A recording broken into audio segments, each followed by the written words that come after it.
அனைவருக்கும் என்னுடைய பணிவான வணக்கம்.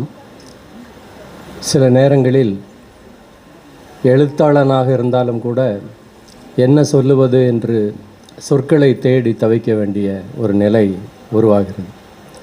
மனித மனங்களில் சந்தோஷம் அளவுக்கு மீறி போனாலும் துக்கம் அளவுக்கு மீறி போனாலும் வார்த்தைகளை தேடி நாம் தவிப்போம்.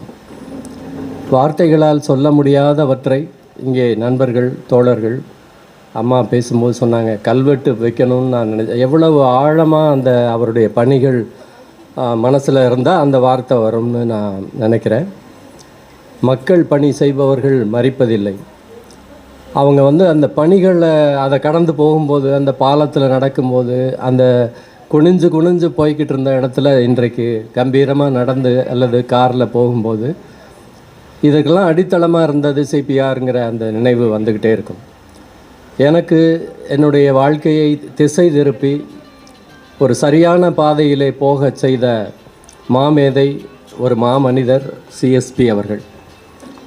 சிஎஸ்பி இல்லத்தில்தான் நான் முதலில் ஞானஸ்நானம் பெற்றேன் என்று கூட நான் சொல்லுவேன். அங்கே தமிழ்நாடு முற்போக்கு எழுத்தாளர் கலைஞர்கள் சங்கம் வேலூர் கிளை உருவான போது, அப்போதுதான் முதல் தொழிற்சாலையிலே ஒரு ஃபிட்டராக காட்பாடி காங்கேயநல்லூர் கிருபானந்தவாரி பிறந்த ஊர், அந்த ஊரிலே இருக்கிற NTTF தொழிற்சாலையிலே பயிற்சியாளனாக பணியிலே சேர்ந்தேன். வேலை கூட நிரந்தரமாகாத ஒரு சூழலில் அவர் நல்ல நேரத்தில் இந்த தொழிற்சாலைக்கு வந்திருக்கிறாய், அந்த பகுதியிலே ஆட்களே இல்லை, நீ உடனே செய்யாவிட்டாலும் தொடர்ந்து உன் பணிகளை செய்ய வேண்டும், முதலிலே படிக்க தொடங்கு என்று 4-5 புத்தகங்களை அவர் எனக்கு ஆலோசனை சொன்னார். அதிலே முதல் புத்தகம் நினைவுகள் அழிவதில்லை. கையூரிலே, கேரளா மாநிலம் கண்ணனூர் மாவட்டத்தில் கையூர் என்ற சிறிய கிராமத்தில் இந்த மார்ச் 29 தான் அந்த 4 இளைஞர்கள் தூக்கில் போடப்பட்டார்கள் பிரிட்டிஷ் ஏகாதிபத்தியத்தினால. பகத்சிங் மார்ச் 23, பகத்சிங், சுகதேவ், ராஜகுரு, இந்த 4 இளைஞர்கள் 29ஆம் தேதி. அந்த என்ன தெரிஞ்சான் தப்பு? இப்போ எப்படி இவர் ஃபைட் பண்ணாரோ, பிரிட்ஜுக்காகவும் இதுக்காகவும் ஃபைட் பண்ண மாதிரி விவசாயிகளுடைய உரிமைகளுக்காக நிலத்தை கடன் கொடுத்துட்டு பறிச்சுக்கிற அந்த நிலப்பிரபுக்களை எதிர்த்து போராடினாங்க. பிரிட்டிஷ் ஏகாதிபத்தியம் அதை சகிச்சுக்க முடியல.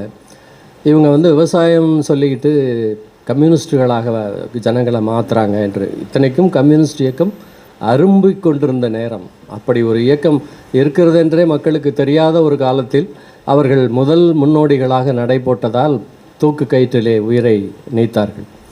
அந்த நாவலை சொல்லி, முதலில் அந்த நாவலை படி, பிறகு மேக்சிம் கார்கியினுடைய தாய் நாவலை படி, அதுக்கப்புறம் ஒவ்வொன்றாக படி என்று சொல்லி அவர் அந்த சஜஷன், அன்று தொடங்கிய அந்த வாசிப்பு இன்று வரை எனக்கு வழிகாட்டி கொண்டே இருக்கிறது.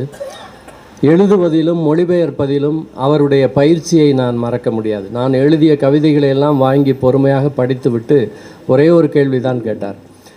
இந்த கவிதைகளெல்லாம் படிப்பதற்கு நன்றாக இருக்கின்றன, உன்னுடைய இந்த விடலை பருவத்தில் உனக்கு என்ன தோன்றுகிறதோ எழுதியிருக்கிறாய், ஆனால் இதை படிக்கிற மக்களில் எத்தனை பேருக்கு இது பயன்படும் என்று அவர் கேட்ட கேள்வி என்னை கொஞ்சம் யோசிக்க வைத்தது. கண்ணனுக்காகவும் காதலிக்காகவும் எழுதுவது போதும், மக்களுக்காக எழுது என்று என்னை திசை திருப்பினார். நான் அன்று தொடங்கி இன்று வரை மக்களுக்காக என்னால் முடிந்ததை நான் மொழிபெயர்ப்புகளின் மூலமாக செய்து கொண்டிருக்கிறேன். ஆங்கிலத்திலிருந்து 30 நூல்களை தமிழிலே கொண்டு வருவதற்கு அவர் அன்று போட்ட அந்த வித்து எனக்கு வழிகாட்டி கொண்டே இருக்கிறது.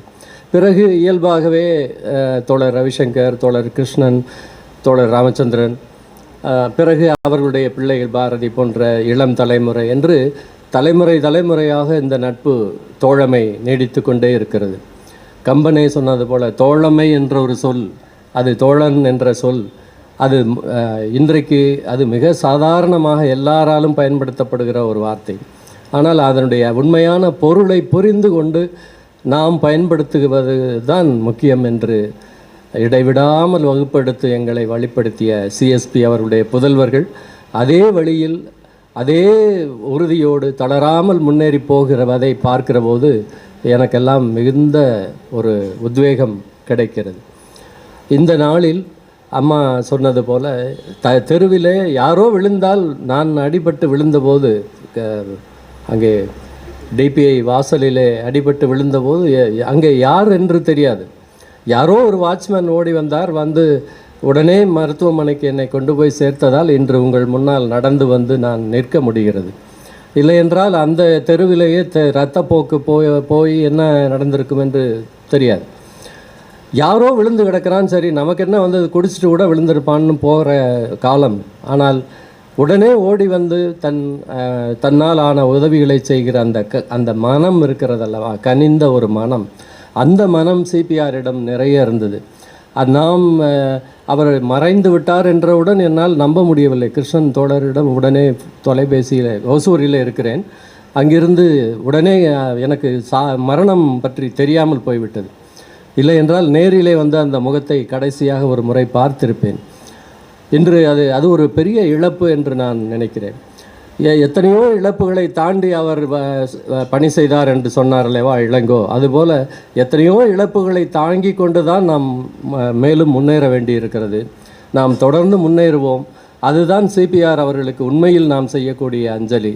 செயல் அதுதான் சிறந்த சொல் என்று ஒரு கருத்து உண்டு. செயலும் நினைவும் என்று மிக பொருத்தமான விஷயம். நினைவுகள் அழிவதில்லை, ஆனால் நினைவுகளை அசை போட்டு கொண்டே உட்கார்ந்திருந்தால் இன்றைய சமூகம் நாளைக்கு முன்னேற முடியாது.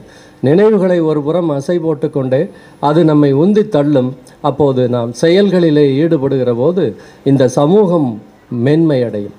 சமூகம் மேன்மையடைவதற்கு உன்னால் ஆன ஒரு சிறு பங்கை செலுத்தினால் போதும் என்று இப்போ இறை நம்பிக்கை உள்ளவர்களுக்கு சொல்லுவார்கள், யாவர்க்குமாம் இறைவருக்கு ஒரு பச்சிலை என்று. நீ இறை நம்பிக்கையோடு ஒரு இலையை கிள்ளி போட்டால் கூட அந்த தேவன் மகிழ்வான் என்று.